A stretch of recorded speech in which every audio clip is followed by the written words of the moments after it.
Kumuha ang bata ng isang dakot ng buhangin. Iwiwisik sa pusod ng dalaga. Hindi komportable na ibinalik ng babae ang kanyang pantalon. Ngunit hindi pa rin sumuko ang bata. Sa gabi, sumilip ako sa ilalim ng kumot ng maliit na yaya. Sa hindi inaasahang pagkakataon, sa pagkakataong ito ay walang pakialam si yaya. Iniisip na isa lang siyang inosenteng bata. Walang inaasahan na ang batang iyon ay 18 taong gulang. Maliban ng taas ay huminto sa paglaki.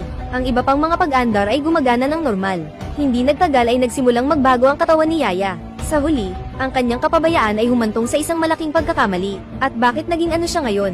Ang lahat ng ito ay nagmula sa isang alaala ng pagkabata. Ang pangalan ng batang iyon ay Oscar. Ipinanganak sa kakaibang pamilya. Ay ang resulta ng kasal sa pagitan ng kanyang ina at ng kanyang pinsan.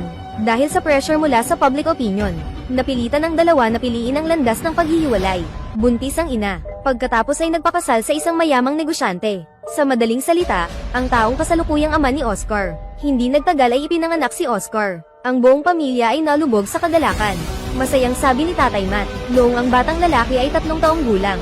Bigyan siya ng isang espesyal na tambol ng lata. Upang makuha ang tambol ng lata, araw-araw ay inaabangan ni Oscar ang paglaki. Sa wakas, sa 2 kaarawan ng batang lalaki, tinupad ni ama ang kanyang hiling. Pero nang hawak niya ang drum at tumugtog sa ilalim ng mesa, nakatuklas ng hindi magandang tanawin sa pagitan ng kanyang ina at tiyuhin. Sa tingin niya ay madumi ang mundo ng mga adulto. Ang pag-iisip tungkol sa aking hinaharap ay magiging pareho. Gumawa ng desisyon na tumanggi sa paglaki. Sinadya ni Oscar na umakyat sa hagdan. Pagkatapos ay kalkulahin ang distansya, nagkibit balikat at tumalon. Kaya natupad ang kanyang hiling. Ang taas ay titigil magpakailanman doon. Matapos makalabas sa ospital, si Oscar ay nagsimulang tumugtog ng tambol na bakal. Kahit saan ka pumunta, lagi niya itong dala-dala. Sa kalye man o sa paaralan.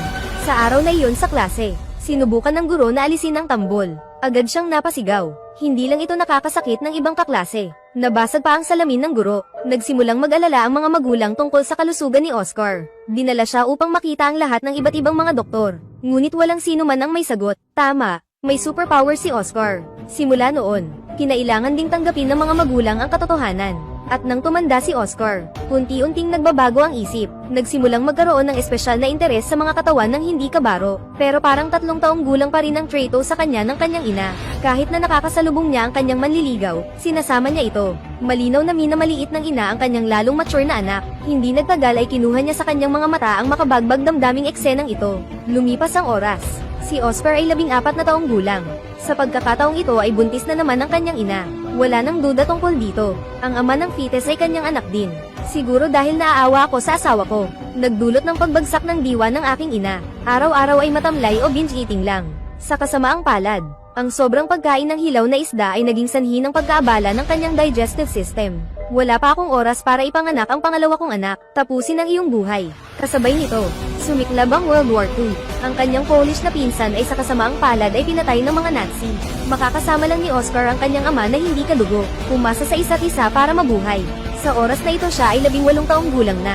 Kahit na mukha pa siyang bata, ngunit ang mga maya ay maliit, puno ng lahat ng 5 organo. Noong araw na iyon, nagdala si Lola ng isang katulong na nagngangalang Maria. Napakaganda ni Maria. Inaalagaan niyang mabuti si Oscar. Higit sa lahat, kung kalkulahin ayon sa totoong edad, magkasing edad sina Oscar at Maria. Ito ang nagpaparamdam sa kanya sa babaeng iyon. Isang malabong pakiramdam ng pagmamahal ang bumangon.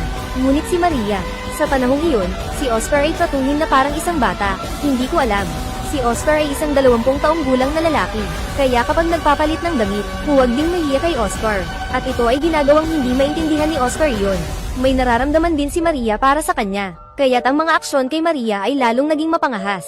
Kahit sa gabi, matulog din sa parehong kumot sa kanya. Ito ang yugto ng panahon. Naging lalaki si Oscar. Ang masasayang araw ay hindi nagtatagal. Natuklasan ni Oscar na may relasyon ng kanyang ama kay Maria. Ito ay nagpagalit sa kanya ng labis. Ngunit wala rin siyang magawa. Hindi nagtagal ay nabuntis si Maria. Hindi siya sigurado kung kaninong anak ito. Isang bagay ang sigurado. Si Maria ay magiging kanyang madrasta. Iniisip ang aking unang pag-ibig na magiging aking madrasta. Sa sandaling ito ang bata ay labis na malungkot. Gusto pang kunin ng gunting. Pagtatangkang patayin ng hindi pa isinisilang na bata, pero nagdadalawang isip pa rin magdesisyon. Nagsilang si Maria ng isang magandang sanggol. Tingnan mo ang buong pamilya na nalubog sa saya. Palaging malungkot si Oscar. Natuklasan niya.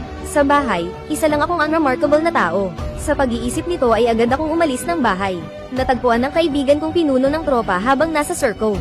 Nagulat ako. Sa kasalukuyan ng pinuno ng pangkat ay napakamatagumpay. pagtanghal ng sining upang maglingkod sa mga mandarin ng militar. Kaya sumali rin si Oscar sa Dwarf Circus. Sumunod ang isang malaking grupo sa Paris, France para maglibot. Salamat sa kanyang mahusay na pagganap, hindi lamang nakakaakit si Oscar ng malaking bilang ng mga tagahanga. Kasabay nito, nakilala niya ang isang batang babae na nagngangalang Loli. Dito niya natagpuan ang kanyang unang pag-ibig. Ang magagandang panahon ay hindi nagtatagal.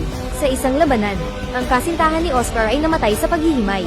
Nanlumo at desperado, hindi niya sinundan ng umaatres na hukbo, ngunit piniling bumalik sa kanyang bayan sa malayong Poland. Ang batang ipinanganak ni Maria at ng kanyang ama, ngayon 3 taong gulang na, ngunit sa ilang kadahilanan, napilitan si Oscar, bigyan ng lata drum. Katulad ko sa simula, buong araw ay nag-aalala si tatay, dahil kakaunti ang mga bandila ng Nazi sa mapa. Sa wakas isang araw, sa wakas ay nabigo ang Alemanya. Sinunog niya ang lahat ng nasa bahay, mga bagay na may kaugnayan sa Nazi Party. Gayunpaman, sa huli ay natuklasan pa rin sila ng kaaway. Sa kaguluhan, napahiya ang kapitbahay. Napayakap na lamang si Maria ng mahigpit sa kanyang anak sa kanyang mga bisig.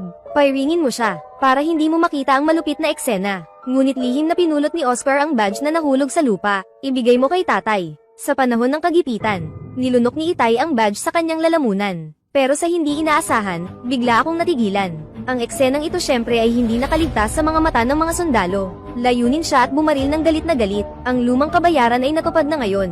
Sa libing, ibinaw ni Oscar ang tambol ng lata kasama ng kanyang ama. Ginamit niya ang pamamaraang ito, magpaalam sa kadiliman sa iyong puso. Ngunit sa sandaling iyon, binato ng nakababatang kapatid.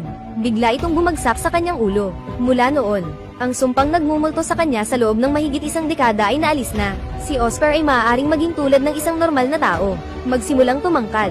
Sa wakas ay isinama ni Maria ang kanyang anak at si Oscar. Tumakas mula sa lungsod na ito, magsimula ng bagong buhay. Ang nag-iisang lola na piniling manatili at bumalik sa kanyang pinagmulan.